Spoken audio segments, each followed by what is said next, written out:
la repentance, délivrance, restauration et l'accomplissement. Bien dans le Seigneur, sur cette chaîne, nous parlons de la repentance, de la restauration, de la délivrance et de l'accomplissement. Le Seigneur va vous apporter une parole, vous amènera au changement dans votre vie, vous amènera au rétablissement de votre autorité, de votre identité en Christ, et qui vous amènera à votre délivrance totale. Soyez connectés, que Dieu vous bénisse. Les réclamations sataniques sont-elles bibliques? Y a-t-il une base, un fondement dans la Bible pour soutenir la notion des réclamations sataniques, des réclamations diaboliques? Shalom, que Dieu vous bénisse, que la paix du Seigneur soit avec vous. Dans le livre de Luc, chapitre 22, à partir du 31e verset jusqu'au 32e, Jésus fait appel à Simon. Il appelle Simon. Simon s'attend à réclamer. À partir de ces versets, nous voyons que la notion de réclamation est biblique. Parce que la personne qui réclamait Simon, ce n'était pas Dieu, c'était Satan qui réclamait la vie de Simon, le disciple de Jésus.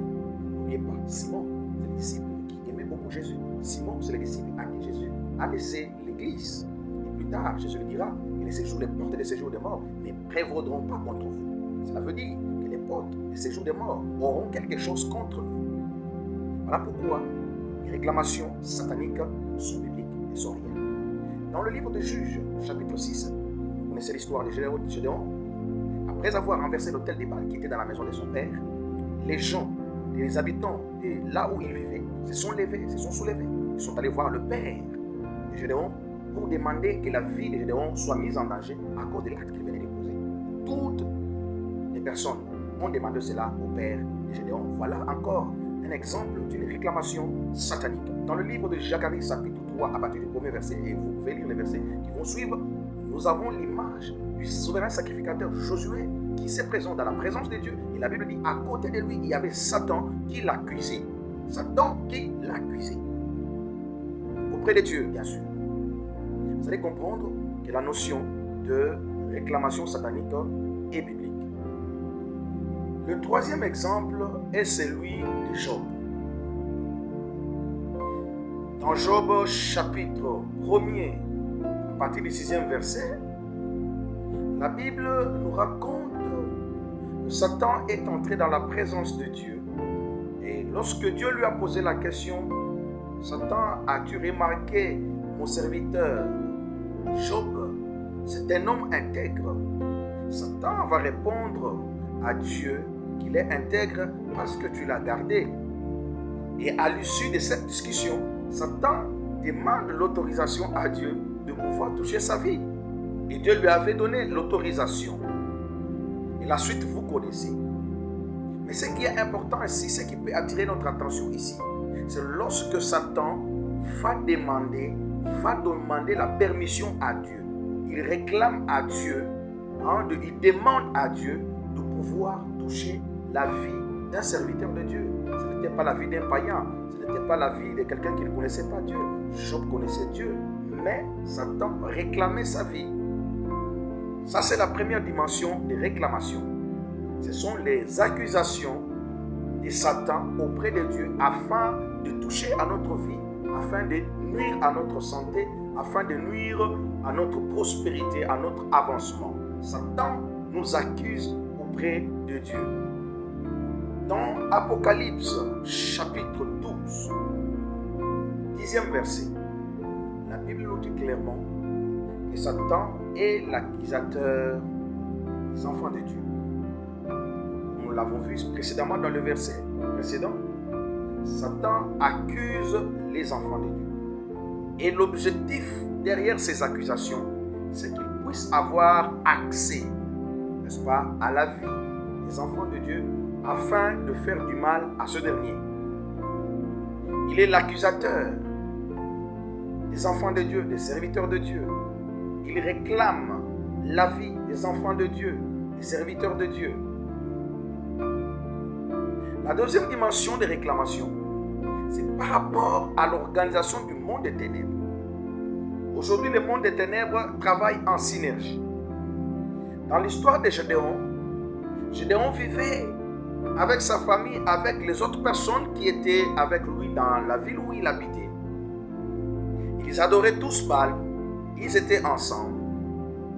Mais vous allez remarquer ici, ce n'est pas Satan qui réclame la vie de Gédéon, mais ce sont les habitants qui réclament la vie de Gédéon. Pourquoi? Parce qu'il a renversé l'autel de Baal qui était dans la maison de son père. Pourquoi? Parce que ces gens étaient aussi liés, associés à cet autel qui était bâti dans la maison de son père. Et comme Gédéon participait aussi, il était aussi lié à cet autel, lorsqu'il a renversé, les autres estiment qu'il a commis une faute grave, il faut faire quelque chose, il faut réclamer sa vie. Et ces gens ont réclamé sa vie. Les réclamations sataniques sont réelles. Mais une bonne nouvelle est que les réclamations sataniques, il y a une solution.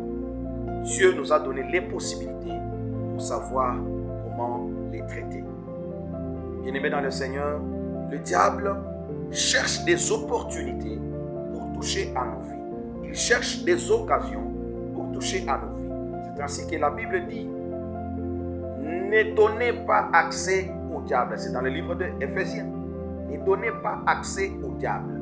N'ouvrez pas la porte au diable. Ne donnez pas au diable une raison de pouvoir toucher votre vie et vous. Pouvoir toucher votre progéniture, toucher votre prospérité, toucher votre travail, toucher votre avenir, toucher votre promotion.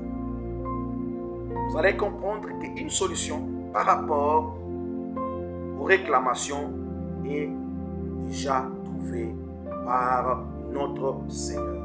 La Bible dit qu'il est notre avocat auprès du Père.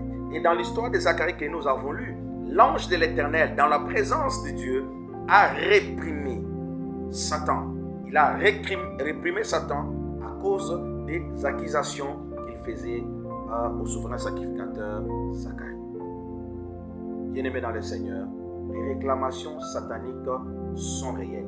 Dans le prochain programme, dans les prochaines émissions, nous allons venir encore avec des exemples probants tirés dans notre vie quotidienne pour comprendre comment Satan manipule, comment Satan travaille pour détruire votre vie.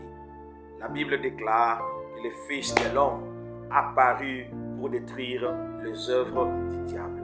Soyez rassurés, Jésus est là pour détruire les œuvres du diable. C'est ainsi qu'il a dit à Simon, Simon, Satan t'a réclamé, mais moi j'ai prié pour toi. Il avait prié pour lui auprès du Père, il avait intercédé pour lui auprès du Père, parce que c'est lui le défenseur des enfants de Dieu, c'est lui l'avocat des enfants de Dieu. Que Dieu vous bénisse, soyez victorieux au nom de Jésus-Christ. Amen, amen, amen. Je suis John Abraham Mwamba.